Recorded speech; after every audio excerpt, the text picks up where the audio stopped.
po si Pastor Bong, bumabati ng isang mapagpalang Thursday morning sa ating lahat. Today is day 6 to 9 na po ng ating Morning Devotion Season 2, October 26, 2023. And our verse for today will be coming from the book of 1 Samuel chapter 17, verse 38. So Saul clothed David with his armor, and he put a bronze helmet on his head. He also clothed him with a coat of mail. Again, 1 Samuel 17:38. So Saul clothed David with his armor, and he put a bronze helmet on his head. He also clothed him with a coat of mail. Obviously, mga kapatid, since when David was there, nakita niya, how Goliath iniinsulto ang kanyang mga kapatid sa Panginoon. How Goliath insulted, humiliated the Israelites, mga kapatid. Nandun sa puso niya yung, sino ito para laitin kaming mga anak ng Diyos? Siya na hindi tuli, sabi nga ni David dito. And we have learned yesterday that whenever you face giants in your life, you focus on the reward and not on the risk. Kahapon natutunan natin, ano ba yung tatlong reward na mapapasa kanya? Mapapangasawa niya yung anak ng hari, magkakaroon siya ng gantimpala, the prize, riches, and the third part which everybody loves here in the US. Na kung sabi nga meron giant dito, siguro mag-uunahan pa tayo na patayin yung giant. Kasi bakit? You will become tax exempted. Hindi ka na magbabayad ng tax for the rest of your life if you will defeat the giant. Yun ang pangako ng hari ng Israel. Yun ang pangako ni Saul. Kung sino man ang makapapatay dyan, mga kapatid. And yesterday, we have learned a very powerful lesson. Okay? Yung reward. Sabi natin kahapon, there is greater reward than heaven. And there is something, mga kapatid, that is worse than hell. O recap lang tayo para sa mga ngayon pala nakakapakinig. Ano yung mas higit pa sa reward na makukuha natin sa langit? At ano yung mas worst pa dun sa mapupunta sa impyerno? Yung greater than heaven, mga kapatid, it doesn't mean na may mas mataas pa sa heaven. No. Ang ibig sabihin nito is greater than heaven, yung reward mo na mapunta ka sa langit, pero higit pa doon, may bonus ka pa na makita mo ang buong Morning Devotion family, nandoon magkakasama tayo. Na makikita mo ang lahat ng mga anak mo, ang mga pamilya mo na shineran mo ng Morning Devotion, people whom you share the Word of God, people whom you share the Gospel, the goodness of Jesus, people who accepted the Lord Jesus Christ, where God used you as His vessel of His anointing to reach people, unite them with the church, makikita mong lahat sila doon. Hindi ba? Isn't that an amazing an amazing moment in your life na pagdating mo doon sa heaven, natatandaan ko to Ito yung shineran ko ng gospel nung ako'y nag-grocery one day. Ito yung shineran ko ng gospel when there was a time when I was waiting for my queue, when I'm waiting for my prescription, naghihintay ako ng aking prescription, siya yung shineran ko ng gospel. At hindi lang pala siya yung napasama, even his entire family is with them. Isipin niyo yung reward na yun. That is greater than heaven. Ang prayer natin, mga kapatid, ang Morning Devotion family, hindi tayo titigil until we have reached all our loved ones. That we have shared the love of Jesus. That we have shared the love of Christ sa buhay ng bawat isa. That is why we are fighting against those giants that is really trying to hinder us in spreading the gospel. Ito yung giant Kung papansinin ninyo, there excuse me. If you will notice, mga kapatid, kung papansinin ninyo, napakarami po talagang giants na dumadaan sa buhay natin. Even sa ministry natin. Even in our ministry, may mga giants din na pinapadala ang kaaway dito. No? Nakakuha nyo ba yan? Noong una, ang struggle natin, ang giant natin, yung internet. Putol-putol, hindi maintindihan ng morning devotion, nahihirapan tayong spread kasi nga, hindi mo mapakinggan ng maayos. Excuse me. And then here you go, God sent people to support the ministry. Nakapag-upgrade tayo, naayos natin yung ating streaming, and then we are conquering live streaming and reaching out many people all over the world. Pero again, nagpadala na naman ng giant ang kaaway. Anong ginawa naman? Ni-report na naman, ni-binlock na naman, but we were never defeated. Hindi tayo natalo. Hindi tayo natalo. Yung giant ang natalo. Why? We prayed. Ipinanalangin natin to. We shout victory.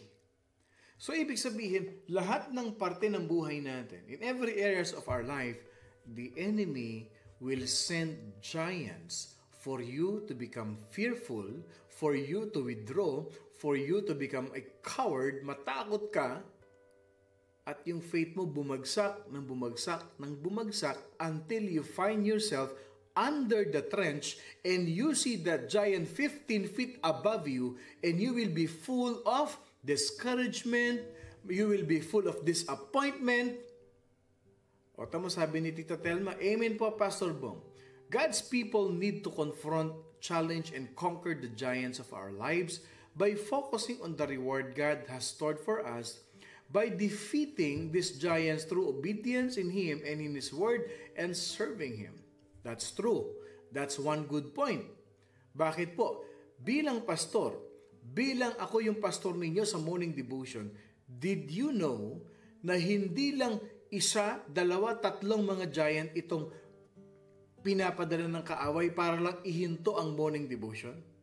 There are a lot of giants, struggles, and challenges itong morning devotion. But one thing I'll tell you, isa ito sa nagbibigay ng lakas sa akin to get up, to stand up on my feet, and defeat the giants in our ministry.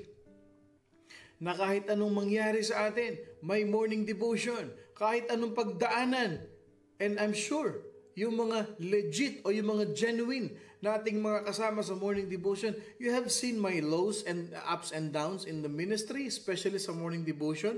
Kayo nga yung comfort zone ko. Hindi ba? Humihingi ako ng prayer. Because why? I am being attacked by these giants. And they are not just simple giants. They are big, powerful giants that trying to destroy our ministry. But they never win. Hindi sila nanalo. Kahit na nag-celebrate pa sila after nilang maipablock yung ating morning devotion, the next day, nasa air pa rin tayo. Kahit na nag-celebrate sila, nagdiwang sila, yes, napasara natin ang morning devotion. Pero sabi ni Lord, no, that is mine, hindi yan kay Pastor Bong, akin yan. Church, there are many giants in your life that you will encounter. Binibigyan ko lang kayo ng example. But from the verse that we have read, eto yan. Okay? Sabi ng verse na binasa natin kanina, so Saul clothed David with his armor, and he put a bronze helmet on his head. He also clothed him with a coat of mail. Isipin ninyo ha, David was just a young boy. Sabihin na natin nagbibinata. Hindi siya full-grown man, okay? Although he was a man already, he is the shepherd of his sheep. But ano ba ang karakter ni David? He can kill lions. He will kill bears. Hindi ba sabi pa nga doon, hinahawakan niya yung ulo ng wolf. And he will kill that wolf, that wild animal, with his bare hands just to defeat his sheep. Warrior si David. He is killing wild animals with his bare hand using what? A slingshot? Pero here you go, because he will face Goliath, a giant Palestine in front of him. Sabi ni King Saul, isuot mo tong armor na ito, isuot mo tong helmet na ito, isuot mo tong coat of mail na ito. Okay? I want you to wear this so you will be protected. But you know what David said?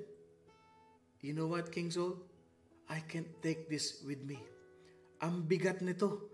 I'm not used to this. Hindi ako makagalaw. And for sure, humahakbang pa lang ako, patay na ako.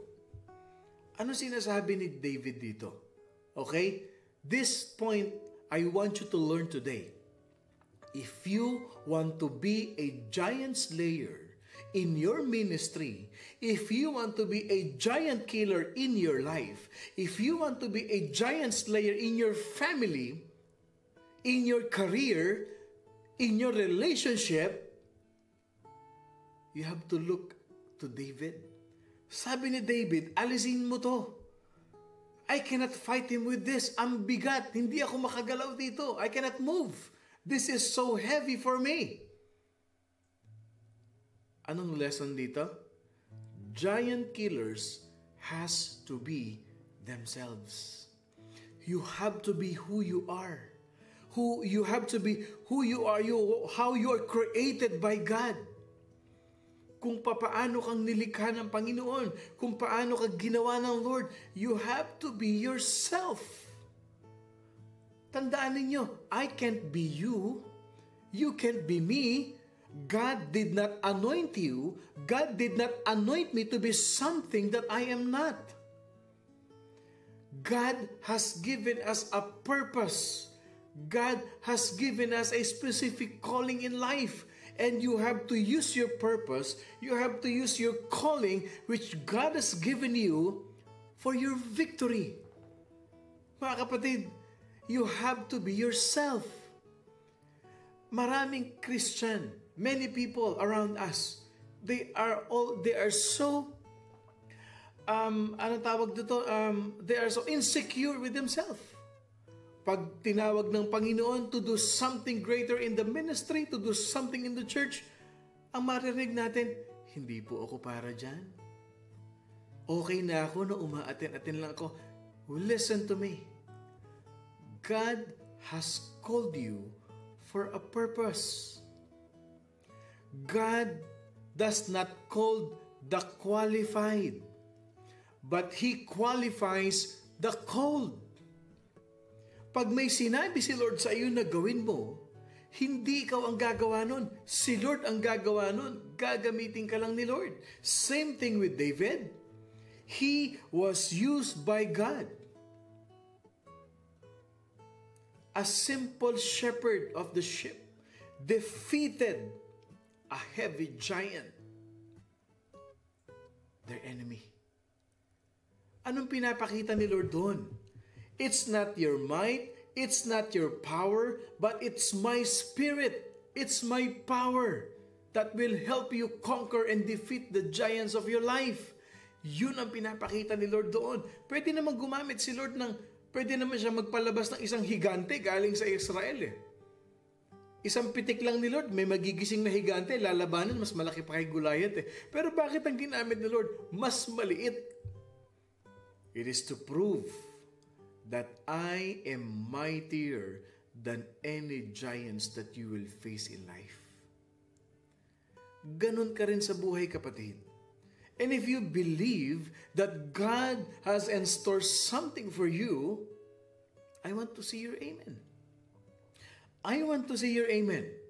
Kung alam mo na may binigay si Lord sa iyo na calling sa buhay mo, you have to use it for His glory. Because God anointed you to be who you are. God has called you for a purpose of who you are to be used for His kingdom, for His glory. And your life testimony will be a strength for many people. Sasabihin nila, hindi niyo ba napapansin? Bakit may mga tao na, I can see this person, hindi naman siya ganun kayaman. Hindi naman siya ganun ka well off.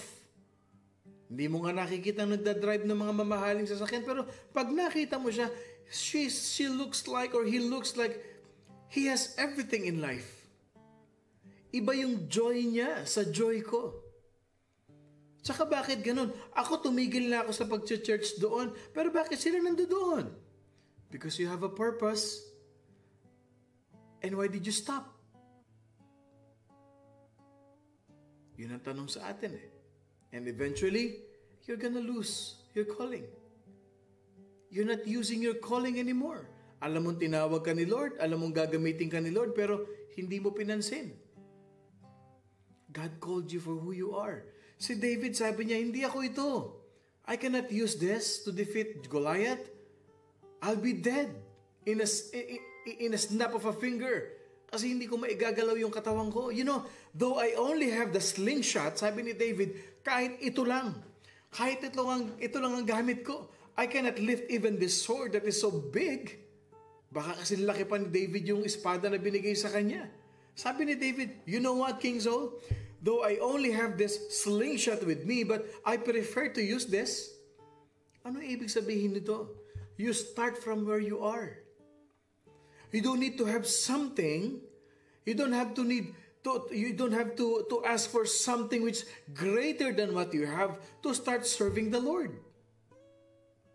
Kung anong meron ka, pagyayamanin ni Lord yan. Maraming tao kasi ganito eh. Maraming tao. I want you to agree with me if you know this kind of people. Pag binigay na sa akin ni Lord ito, magsaserve ako. Para bang ginagamit nating bargaining chips? Pag binigay na sa akin ito, pag na-close ko na ito, sigurado, magsaserve na ako. Lord, pag binigyan mo na ako ng trabaho, mag-church na ako. Lord, pag na-increasean yung sahod ko, magta-tithes na ako. We always use those bargaining chips for us to be blessed by God. You start from where you are. You start from where you are. You want to help people? It doesn't matter if you don't have a lot of money. It doesn't matter. Kahit wala kang maraming pera, you can help people by what? Leading them to Jesus. Gusto mong tulungan yung mga kamag-anak mo sa Pilipinas na hirap sa buhay. Gusto mong tulungan yung mga kaibigan mo na magulo ang buhay. Hindi mo kayang ayusin yan. Hindi mo kayang bigyan buwan-buwan, monthly, yung mga kamag-anak mo para lang matulungan mo sila financially. I'll tell you that. Kahit pag-aano karami pera mo, darating ka din sa punto ng buhay mo na mangangailangan ka, kakapusin ka rin. At ano nangyayari? Just real talk lang tayo, mga kapatid. Pag pumalya ka, if you fail to send them money, if you reject somebody's request, especially if they're asking financial help, kadalasan nagtatampo pa yan. Sasama pa ang loob. Isang beses mo lang hindi mabigyan, sasama ang loob niyan. Na para bang hindi nila nakita yung itinulong sa iyo. Let's be real. That's true. Gusto mo silang tulungan financially? You lead them to Jesus. You start from where you are. Use your faith. Use your God-given ability to share the gospel to them. I-share mo si Jesus. Si David, anong gamit niya? Slingshot. I'd rather have the slingshot with me compared to that swords that you want to give me, because I believe, ganito yan mga kapatid, because I believe that this is what God has given me. Hindi binigay sa akin ni Lord yung espada na yan. Ang binigay sa akin ni Lord, itong tirador. This is the gift that God gave me. Binigyan ka ng gift ni Lord na meron kang powerful prayer. You use that power to heal people. You use that power to share the gospel to many people. You use that prayer power to what? To bless people.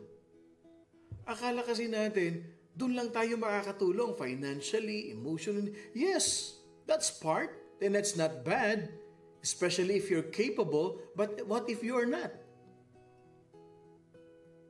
Ano sasabihin ng ibang tao? Prayer na lang. No, you don't say it. Because that is the most powerful tool to defeat the giants. You pray. You start from where you are, mga kapatid. You have to use your gifts that God has given you. You know what? Many people, they don't know this. Meron na silang gift, pero hindi nila alam gamitin. They don't know how to use it. And they don't know where to use it and when to use it. Meron kang gift sa'yo, kapatid.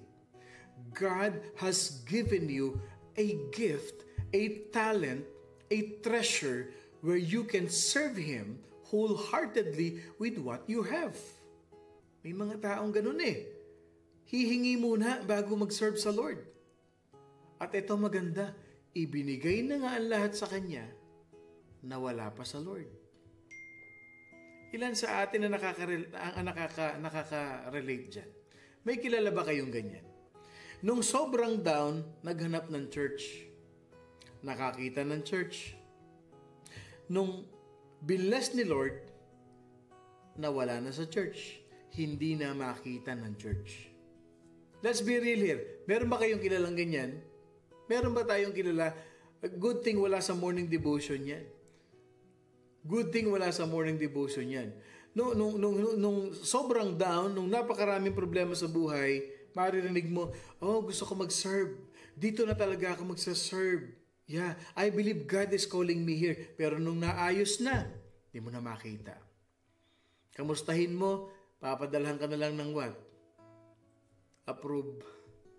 O, kamusta ka na? Hindi ba? And some people, they are being what? Pulled out by the giants outside the church. Yun ang nakakalungkot. Yun ang nakakalungkot. Hindi mo tuloy magamit yung gift ni Lord sa iyo. Marunong kang tumugtog, marunong kang kumanta, but because you have been carried away by those giants and you have been deceived by those giants, yung church na yan, yung mga tao ganito, mga ganyan. Wala na, sabi ng devil, itago mo na lang yung gift mo. Huwag ka nang tumugtog. Salilinin mo na lang yan. You start from where you are. You start from where you are. Church, you have that gift that God has given you. Your talents that God has given you. Use it for His glory. David used a simple slingshot, but he used it for the glory of God, and God blessed his slingshot who killed Goliath. If God has given you wisdom, you will be able to use what God has given you to become successful in life. Merong mga nagbi-business, nagsimula lang sa maliit na puhunan. Nagsimula lang saan?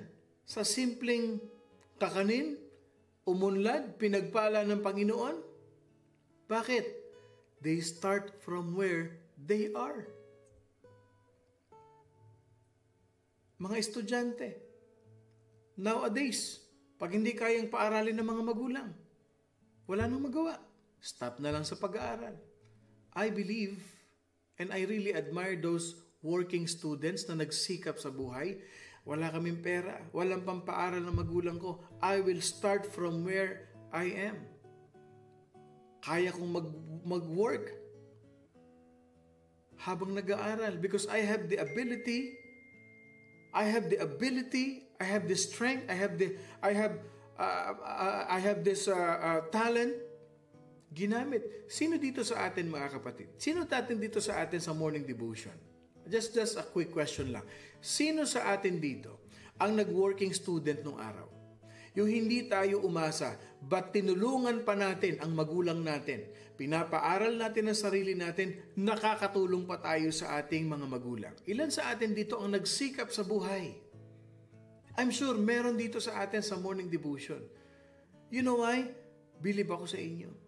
Bilib ako sa ating lahat na nagsikap sa buhay. Bakit? Hindi dahilan ng kahirapan para hindi makatapos sa pag-aaral. Mga estudyante, makinig kayo. Hindi dahilan ng kahirapan. You start from where you are. Tandaan ninyo, if you are a child of God, God has given you the ability, the strength, the wisdom that you will use to defeat the giants of life. O sabi ni Tito Manny, amen here, Pastor. Kasi yung mga giant na yan, ibabagsak ka niyan. O, walang pampaaral na magulang mo. Huwag ka na mag-aral. Bang! Babagsak ka niyan. Ano mangyayari? Hindi ka makakatapos. And many people, they live a miserable life. Why? Because they don't have contentment. Be happy with what you have. Pagyamanin mo kung anong meron ka. Contentment can only found in Jesus. And I will tell you this, kung anong meron ka, pag ibinalik mo yan sa Lord, pag inalay mo yan kay Jesus, you give back all that you have to bring glory to God, pagyayamanin ni Lord yan. Ibe-bless ni Lord yan. This contentment can destroy you, but contentment with Jesus Christ can prosper your life, mga kapatid. Whatever treasure, whatever God, whatever gift, whatever talent that God has given to you, mga kapatid, I'm telling you this, if you will give it back to God, He will bless that. He will prosper you. Anong sabi ng Psalm 1? Blessed is the person who does not walk in the counsel of the wicked, nor stand in the path of sinners, nor sit in the seat of scoffers, but his delight is in the law of the Lord, and on his law he meditates day and night. Eto, anong meron ka? Tandaan mo to, kapatid.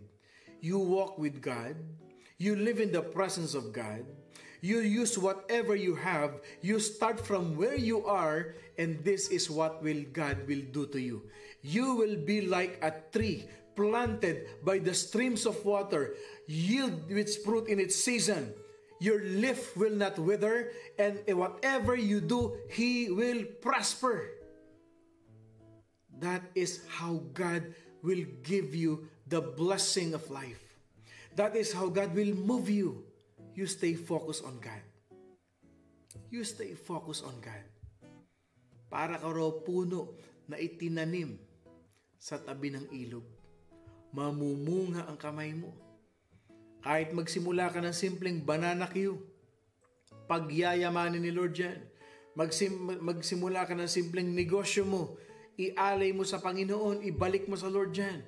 Do not allow the devil defeat you. Wala ka na. Ang daming competitor. Hindi competitive yung produkto mo. Hindi competitive yung lugar mo. Matatalo ka, malulugi negosyo mo. You will say to the giant, no, God is with me, and I will be like a tree planted on the streams of water. He will bless me. He will prosper the works of my hands because God is with me. Ganyan tayong mga Kristiyano. David has a simple slingshot. He did not wear any armor because he wants to be who he is in the eyes of the Lord. He has enriches what God has given him. Binigyan ako ng tirador ni Lord, ito ang ipampapatay ko sa higanting ito, tirador. Yang mga armor na yan, tao lang ang nagbibigay, pero yan ang magpapatay sa akin. I want to be who I am. Mga kapatid, this might look like little, sabi niya, maliit nga ito, nothing compared to your heavy machine guns or heavy artilleries, but this is what God gave me. Kontento na ako dito kasi itong binigay ng Diyos at naniniwala ako, pagyayamanin ni Lord to. And if that thing, that gift, mga kapatid, yung gift mo na yan, comes from God above, I will tell you, that is powerful. That is powerful. Ako po, bilang pastor, bilang isang mangangaral na dating OFW, I don't have to be Joel Austin. I don't have to be Joseph Friends. I am not as good as them because I cannot do it. Hindi ko po kaya yung ginagawa nila. But I have this small slingshot with me. Ang meron lang po ako, tirador, that I can use. And this is what a giant killers should have. And I believe I cannot be you, nor you cannot be me, but God will anoint you. God will anoint me to be ourselves, to be you and to be me. Not a fake you and not a fake me. Kaya nga po ito lang ang aking pinaglalaban sa aking ministry. They can humiliate my personality. They can humiliate how I speak English. They can humiliate my life. They can humiliate my family. They can humiliate my educational background. But they cannot humiliate my God's given anointing. Laitin ka man ng kapwa mo, kapatid. Tandaan mo, hindi nila kayang laitin yung anointing na ibinigay ni Lord sa buhay mo. You don't have to be like them. Giant killers, they get their revelation from the Lord. You don't have to be like them. I don't have to be like them. I don't have to be the world. I don't have to reach the world same like what they can do. Mga kapatid, I don't have to be like them to win them. Alam niyo kung bakit? Tandaan niyo ito.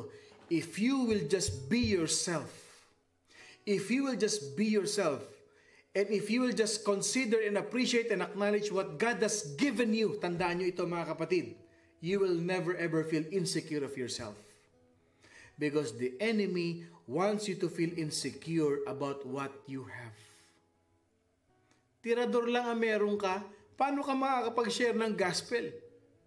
Kukunti pa nga lang yung nasisharean mo. Yan lang ang ito lang meron ako eh. And I believe God will empower this slingshot. Anong lesson natin ngayon, mga kapatid? Giant killers, you have to be yourself. Never ever feel insecure. Because God has created you uniquely. God has created you for a purpose. God has created you for His glory. You are a giant slayer. Yes, you are a giant slayer. You are fighting for your family. You are fighting for your faith. You are fighting for your obedience to God. You are fighting for your calling. You are fighting for your loved ones. Be yourself. You have. Kailangan mong pagyamanin kung anong binigay ng Diyos sa iyo. Because kahit tirador lang yan, though God has given you a slingshot, that is powerful. Because it came from God.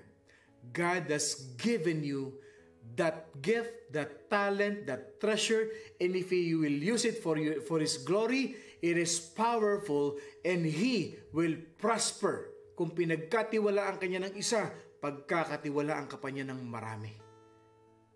Because you have become yourself what God has called you to do. Let us pray.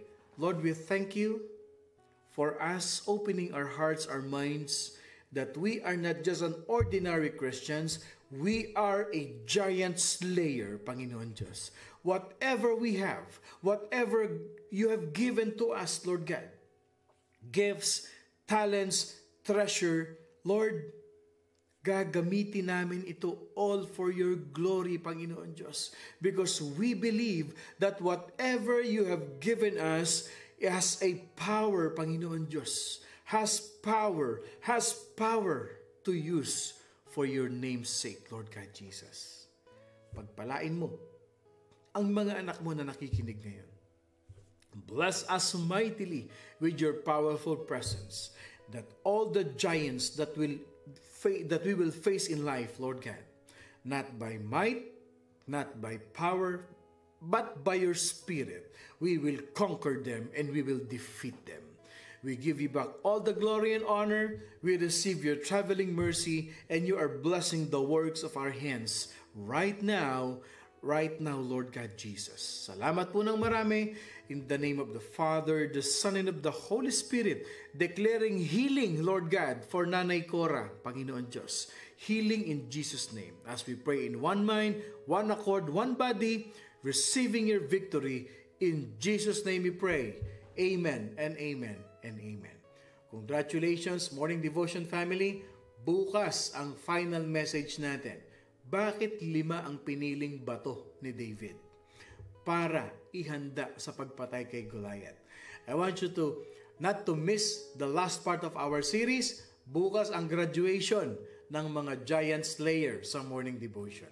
Ako pong muli si Pastor Bong bumabati na isang mapagpalang Thursday morning sa ating lahat. Laging tatandaan, you are a giant slayer. At huwag na magkakalimutan, we are blessed by God. I love you all.